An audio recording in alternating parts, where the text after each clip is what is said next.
The house stood silent, almost as if it were holding its breath, waiting for something. Or perhaps, waiting for someone. Michael walked through the hallway, his footsteps echoing softly in the empty rooms, each one saturated with memories that refused to fade. It had been their home. He and Emily had chosen it together, laughing over the strange quirks of an old house, the creaky floorboards, the oddly shaped windows, the ivy that clung stubbornly to the walls outside. It had felt alive, like a place waiting to be loved. Every corner was a reminder of her. The soft blue walls in the living room were the color she had insisted on, saying it made the space feel like the sky. The small kitchen still held faint scents of the spices she used in her cooking. And the bedroom. He couldn't even step foot in there without his chest tightening, as though the very air were trying to press the grief out of him. Emily had passed unexpectedly, leaving him adrift in the home they had built together. Months had passed, but he couldn't bring himself to leave. Each time he thought about moving, it felt like abandoning her, like leaving her behind in a way he wasn't ready for. The house, haunted by memories, kept him rooted there, but he couldn't live like this forever. And so, he made a decision. Room by room, he would renovate. He would paint, redecorate, and reshape the house into something new. He thought it would help him let go. The first room he tackled was the living room. He spent a weekend painting over the blue walls, covering them with a neutral gray. As he rolled the paint over the walls, he felt a strange pang, like he was erasing a piece of her. But he kept going, focusing on the rhythmic motion of the roller, letting himself fall into the task.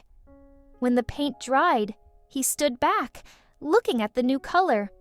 The room felt foreign, strange. It wasn't their living room anymore. It was something new, something that didn't hold the weight of memories. He moved on to the kitchen next, replacing the old cabinets and repainting them. He scrubbed away the remnants of cooking stains, replaced the curtains she had picked out with simple blinds, and removed the spice jars that still carried her handwriting. Each change felt like a small betrayal, but he pressed on, telling himself it was necessary. One by one, he renovated each room, feeling a mix of relief and guilt with each transformation. It was as if he were peeling away layers of their life together, piece by piece. But the memories clung stubbornly, refusing to be fully erased.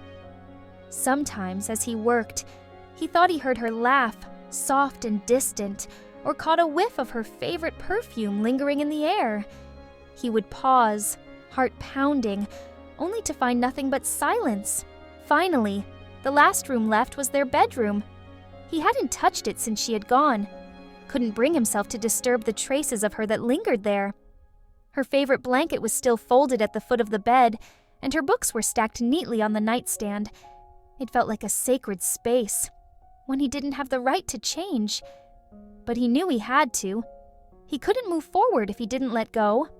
With a heavy heart, he stripped the room bare, packing away her belongings with hands that shook. He painted the walls, hung new curtains, and replaced the bedspread. When he was done, it looked like a stranger's room, a place he didn't recognize.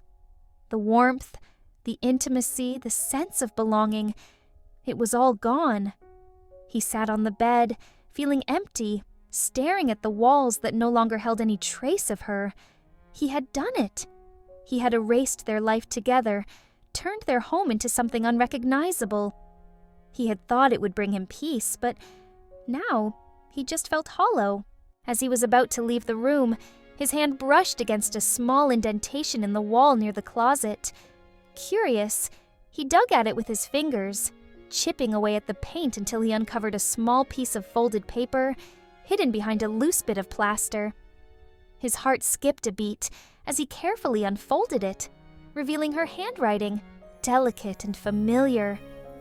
Dear Michael, if you're reading this, then maybe you're trying to make this house your own again. Maybe you're ready to move on, to live a life without me. I'm glad. I want you to be happy. I remember the day we found this place. You hated the way it looked, but I saw the potential in it. the way it could become a home. And we did it. We built a life here, filled these walls with laughter, love, and dreams. But if there's one thing I've learned, it's that home isn't in the walls or the furniture. Home is in the heart. We made this house a home because of the love we shared, and that love will always be with you, wherever you go. I know you'll feel guilty, because you always do. But please don't.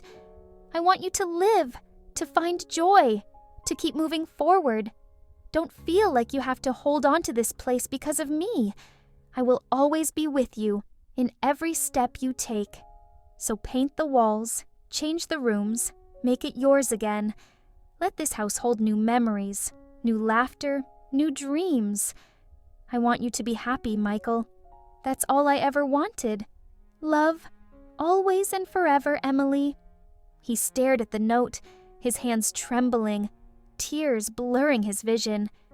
It was as if she were standing right there beside him, her voice soft and comforting, guiding him through the pain.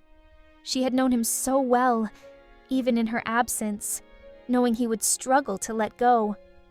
He pressed the note to his chest, closing his eyes as he allowed himself to grieve one last time, to let the memories wash over him without resistance.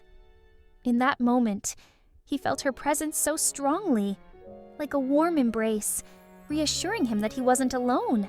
As he left the room, he felt a weight lift from his shoulders. The house was no longer a prison of memories. It was a place where he had loved and been loved. And now, it was a place where he could start anew. The next morning, he packed his bags, leaving the house for the last time. But this time he left with a sense of peace. He knew that Emily would always be a part of him, that the love they had shared was something he could carry with him, no matter where he went. The house stood quiet, but it no longer felt empty. It had been a sanctuary, a witness to a love that had blossomed and faded within its walls. And as Michael walked away, he knew that he wasn't leaving her behind. He was carrying her forward, in his heart, into the new life he was finally ready to embrace.